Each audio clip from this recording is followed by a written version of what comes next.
আসসালামু আলাইকুম। তো বন্ধুরা সবাই কেমন আছেন? আশা করি ভালো আছেন। আমি আরিফ আছি আপনাদের সাথে নতুন একটা রিয়াকশন ভিডিও নিয়ে। তো আজকের এই রিয়াকশন ভিডিওটা অনেক মজাদার একটা ভিডিও হতে যাচ্ছে, বিশেষ করে আমাদের যাদের জ্ঞানের অভাব আছে। তো আজকের এই ভিডিওতে আমরা জ্ঞান অর্জন করব।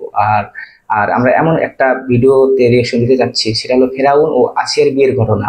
ফেরাউন ও আসিয়ার বিয়ের ঘটনা এবং ফেরাউন আসিয়ার বাসর রাতে বিস্ময়কর কিছু ঘটনা। তো আমরা অনেক ইতিহাস জানি না, যারা এই ইতিহাসটা জানেন না, তো তাদের জন্য আজকের এই ভিডিওটা। তো আজকের এই ভিডিওটা কেউ স্কিপ করে দেখবেন না। তো পুরো ভিডিওটা দেখার পরে আপনাদের সাথে পরে আড্ডা দিব এবং এই বিষয় নিয়ে কিছু রিয়াকশন দিব। তো চলুন বন্ধুরা, ভিডিওটা আগে শুরু করি, তারপর আপনাদের সাথে কথা বলি।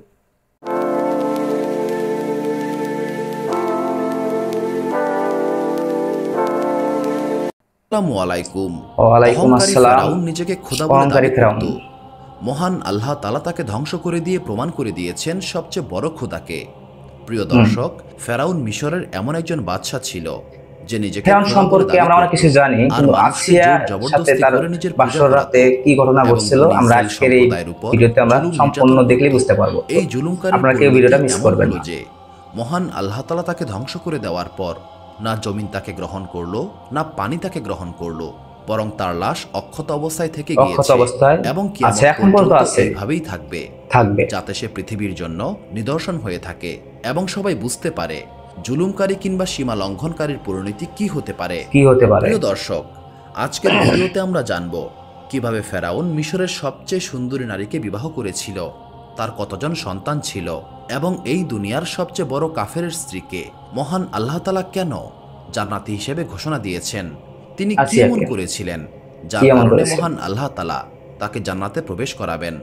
প্রিয় দর্শক, ফেরাউন যখন বাদশাহ হলো তখন থেকেই সে তার জুলুম এবং অত্যাচার শুরু করে। আর যখন সে বিবাহের জন্য মনস্থির করে তখন সে মিশরের সবচেয়ে সুন্দরী নারীকে বিবাহ করার সিদ্ধান্ত নেয়।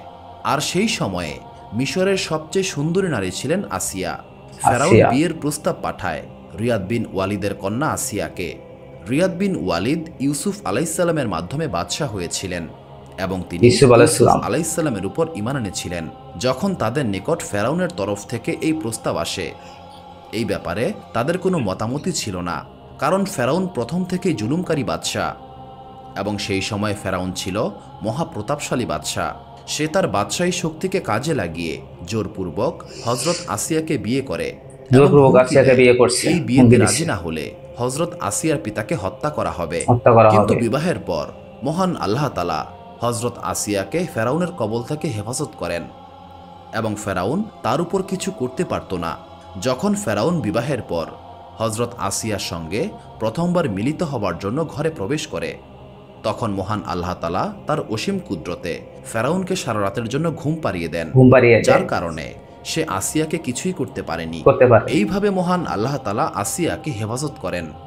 কিছু কিছু কিতাবে এসেছে বিয়ের পর মহান আল্লাহ তাআলা ফেরাউনের পুরুষত্বকে শেষ করে দিয়েছিলেন এবং ও, আসিয়াকে হেফাজত করেছিলেন। হেফাজত করেছিলেন। কিছু কিছু বর্ণনায় এসেছে ফেরাউনের এমন এক অসুখ হয়েছিল, মিশরের তৎকালীন চিকিৎসকরা তাকে সারা জীবন সহবাস থেকে দূরে থাকতে বলে। এর কারণ হিসেবে মনে করা আল্লাহ হয় কি আসিয়া কুদরতি সেই বাদশার ক্ষমতা! কন্যা ছিলেন যিনি ইউসুফ আলাইসাল্লামের দাওয়াতে সাড়া দিয়ে ইমানদার সারা দিয়ে হয়েছিলেন। ইমান আর এনেছিল। হজরত আসিয়া ছিলেন অত্যন্ত নেক এবং পরহেজগার বান্দা। এইভাবে মহান আল্লাহ তাআলা হজরত আসিয়াকে ফেরাউনের নাপাক স্পর্শ থেকে হেফাজত করেন। চলুন এবার আমরা জেনে নেই ফেরাউনের কতজন সন্তান ছিল। এক কতজন সন্তান বর্ণনায় ছিল? পাওয়া যায় ফেরাউনের এক কন্যা সন্তান ছিল, কিন্তু ফেরাউন এই কন্যা সন্তানের জন্মদাতা ছিলেন না। সে এই কন্যাকে কারো কাছ থেকে নিয়ে এসে পালন করত। ও, যেহেতু মহান পালক আল্লাহ নিচ্ছিল। তাআলা আসিয়াকে ফেরাউনের নাপাক স্পর্শ থেকে হেফাজত করতেন, তাই তাদের কোনো সন্তান ছিল না। প্রিয় দর্শক, এবার আমরা বলবো মহান আল্লাহ তাআলা কেন আসিয়াকে জান্নাতি নারীর মর্যাদা দিয়েছেন এবং সে কি এমন আমল করেছিলেন যার কারণে মহান আল্লাহ তাআলা একজন কাফেরের স্ত্রীকে জান্নাতে দাখিল করবেন। একদা ফেরাউন একটি স্বপ্নে দেখল বনী ইসরায়েলের নিকট থেকে একটি আগুনের গোলা এসে তার সমস্ত রাজ্য জ্বালিয়ে পুড়িয়ে ধ্বংস করে দিচ্ছে। ফেরাউন তৎক্ষণাৎ স্বপ্ন ব্যাখ্যাকারীদের কাছ থেকে এই স্বপ্নের ব্যাখ্যা জানতে চাইল। স্বপ্ন ব্যাখ্যাকারীরা এই স্বপ্নের ব্যাখ্যায় বলে বনী ইসরায়েল থেকে এমন এক পুত্র সন্তানের জন্ম পুত্র হবে সন্তান হবে, যে তোমার ঈসা আলাইহিস রাজ্যকে সালাম। শেষ করে দেবে এবং তোমার পতন ঘটাবে। এই ব্যাখ্যা শোনার পর ফেরাউন আদেশ দিল বনী ইসরায়েলে যখনই কোনো ছেলের জন্ম হবে তখনই তাকে হত্যা করা হবে। হত্যা করা যখন হবে। হজরত মুসা আলাইসাল্লামের জন্ম হয় তখন তার মা সিন্ধুকে করে হজরত মুসা আলাইসাল্লামকে নীল নদে ভাসিয়ে দেন।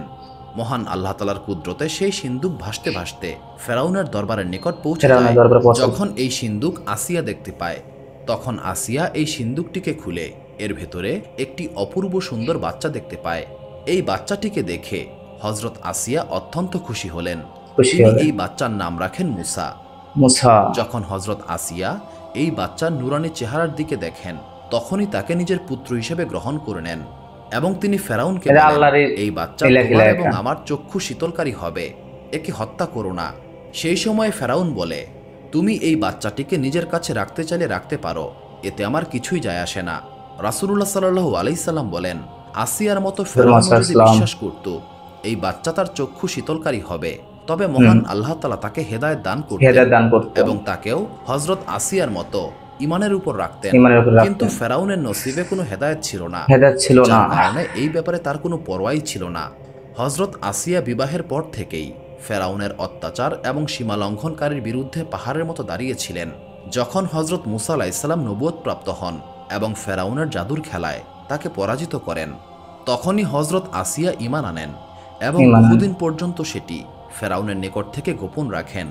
কিন্তু ফেরাউন যখন নিজেকে খোদা বলে দাবি করে এবং লোকদের থেকে জোরপূর্বক তার সিজদা আদায় করতে লাগলো, তখন আসিয়া সামনে এলেন এবং এই অন্যায়ের বিরুদ্ধে প্রতিবাদ করেন। যখনই ফেরাউন জানতে পারে তার স্ত্রী আসিয়া মুসা আলাইহিস সালামের খোদার উপর ঈমান এনেছে, তখনই সে আসিয়ার উপর জুলুম করা শুরু করে। কিন্তু ফেরাউনের এই জুলুমে হযরত আসিয়াকে তার ঈমান থেকে বিন্দুমাত্র সরাতে পারেনি। ফেরাউন বহুবার চেষ্টা করেছে যেভাবেই হোক আসিয়াকে এই ঈমান থেকে সরিয়ে এনে পুনরায় সেই কুফরি এবং শিরকের দিকে নিয়ে যাওয়ার, কিন্তু আসিয়া ফেরাউনের সেই সমস্ত প্রচেষ্টাকে ব্যর্থ করে দেয়। তিনি শুধুমাত্র এক আল্লাহ তাআলার নাম বলতে থাকেন এবং আল্লাহ তাআলার ইবাদতে মশগুল থাকেন। শুধু আসিয়া, যে ব্যক্তি হযরত মুসা আলাইহিস সালামের উপর ঈমান আনত, ফেরাউন তার উপরই জুলুম করত।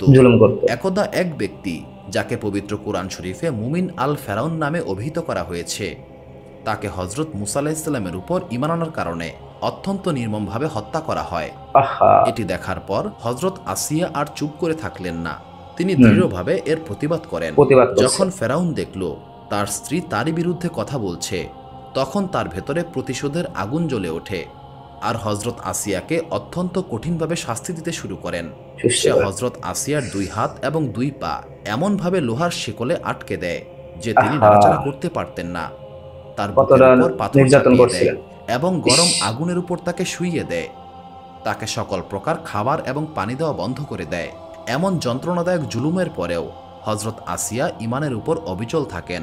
কোনো একটি বর্ণনায় আসে, ফেরাউন হযরত আসিয়ার চামড়া পর্যন্ত খুলে নেন এবং তার পেটে একটি পাথর ভরে দেয়, যার কারণে হযরত আসিয়া শহীদ হয়ে যান। আর এইভাবে হযরত আসিয়া অনেক কষ্টদায়ক জুলুমের পরেও ঈমান হারা হননি এবং মহান আল্লাহ তাআলার উপর বিশ্বাস রেখেছিলেন। আর এই আমলের কারণেই মহান আল্লাহ তাআলা আসিয়াকে একজন কাফেরের স্ত্রী হওয়া সত্ত্বেও জান্নাতি নারীর মর্যাদা দিয়েছেন। সুপ্রিয় দর্শক, তো বন্ধুরা, আসিয়ার সম্পর্কে মানে বলে শেষ করা যাবে না। তার ঈমান কতটা মজবুত ছিল, তাকে যতটা নির্যাতন করুক না কেন, তারপরেও আল্লাহর যে প্রতি ঈমান আনছে, বিন্দু পরিমাণ এখান থেকে নড়চড় হয় নাই।